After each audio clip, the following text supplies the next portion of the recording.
Cambodia right now should deserve, Cambodia right now should have, in order for them to have, they have to reawaken and wake up to see the world that's better than us, much way better than us. They walk 10 steps, we walk 1 step. And sometimes we fall and we stumble, we go 2 steps back. Strong, stand on your 2 feet. Body Bump លៀបរឹតបាត់ឈឺដោយមិនដឹងខ្លួន So I see this small group, as every group I have the opportunity to say, I want to say that don't over-push yourself. I want you to be a real intellectual that can reason, that can work and can help yourself, help your family, help your community, and this country move forward, not completely constantly competing on each other and lost. I believe that you do more than you are doing now, and you did more than you have been doing so far. You read, you research, you Google, you so and so, but you don't even know where you will be going. And you are so lost that sometimes you want to be so rich, like some people will do anything to get there. Some people sold their body, some people sold their pride, and some people sold their shame, you know. I see all kinds. But why it has to be this way? When you, talented young lady and gentlemen, could be the best of the best for the Cambodian people, a leader that be strong, stand on your 2 feet, and lead on yourself, for your people, for your community, not by foreigner, not by expat, by yourself and your people. But so far, I just want to tell you that redefine who you are and look into yourself in the mirror and tell yourself who you are and what you want to be, how far ahead that you have to walk to get to that point.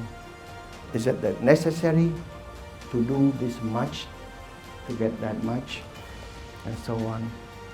Soul searching, ask questions, sit down retrospective, look back and reason and quest for the best. Don't take bullshit. Ask for more. Demand for better. You deserve so much better than what are given to you now. You're not enslaved to do servitude. You are employed to do service. You deserve the right to grow and to be paid better and to be recognized and give chances and many chances and opportunity. And so far, I don't see that. I don't see that because Cambodia are so classist, racist, and skin color discrimination beyond the American melting pot that I used to live. Sometimes I feel no other place more racism than in Cambodia itself. So I feel sometimes so pitiful, at the same time painful, that to have to witness the country I was born and raised during Khmer Rouge, and then come back when the Khmer Rouge passed for almost 40 years now, 50 years, 40 years, and still see the pain and suffering in so many people's eyes. Simple, basic needs are not there. And you learn so much, but the skill that the people need for this Cambodia are not there. No damn university want to do anything that's for the best for the country. So many universities are for copy-paste and selling degree, not for the sake of buying and selling, but too easy to get. They don't train you enough to prepare you for a real working experience, life work experience. You have to go and learn, train, retrain, learn, train, retrain, and do yourself. And sometimes you don't get half of what you're supposed to already learn. So sometimes you're fooled into knowing that you are a graduate, but not even understand, don't even read a book. A class is how many textbooks you are assigned to read. A lot of you only read notes from old notes. Just like some doctor, they don't understand textbook, they never read textbook. When you say ultrasound is only 2 times, they say, really? And they finish medical program and they never read a book that ultrasound no more than 1 or 2 times.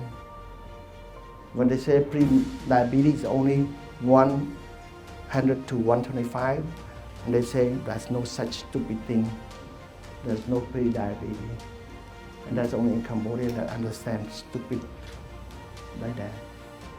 So you tell them there's a pre-diabetes between 100 to 125, you have to be careful. You have to tell your patient that you make sure they don't jump into 126, that is a permanent diabetes.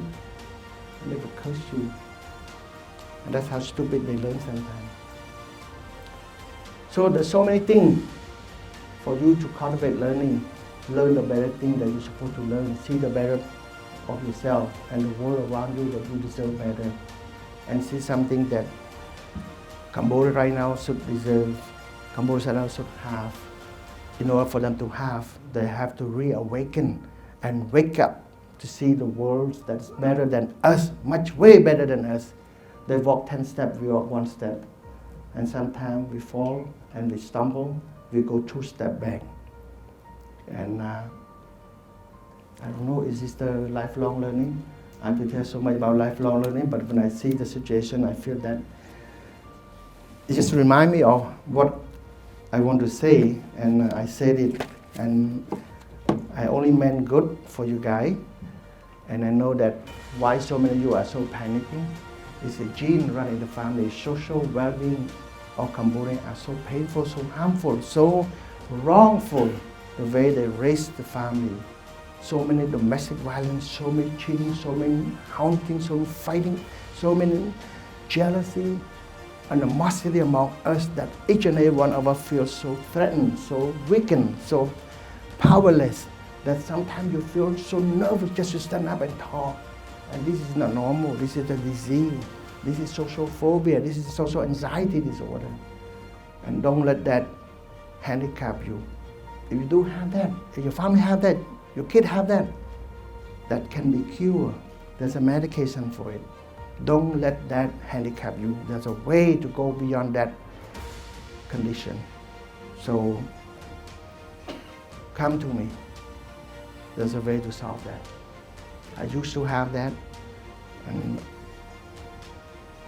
when I study, I find out that all that is because social, environmental, and all the things that's around us, the way we live, handicap us. The way we raise handicap us. The way our society look at us handicap us. And the way we are learned, we are taught, handicap us. You have to break the glass ceiling, that we are not in the glass ceiling, we are in a glass box. So you have to be able to break that imaginary glass box and break that with your hammer, metal hammer. Every night, every morning, before you go to sleep and before you wake up, say that you will do it, you will break it, you will do it, break it, until one day your knowledge, your know-how, your intelligence, you break it into pieces.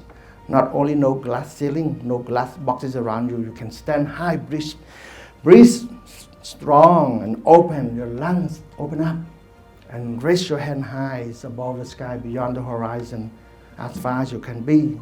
See the window too, to the world. That's how you should be strong. And I believe that each and every one of you should look into life that way. And I wish you all the best. All graduate today, 6 months, but I believe it's a very meaningful intern for you. Congratulations.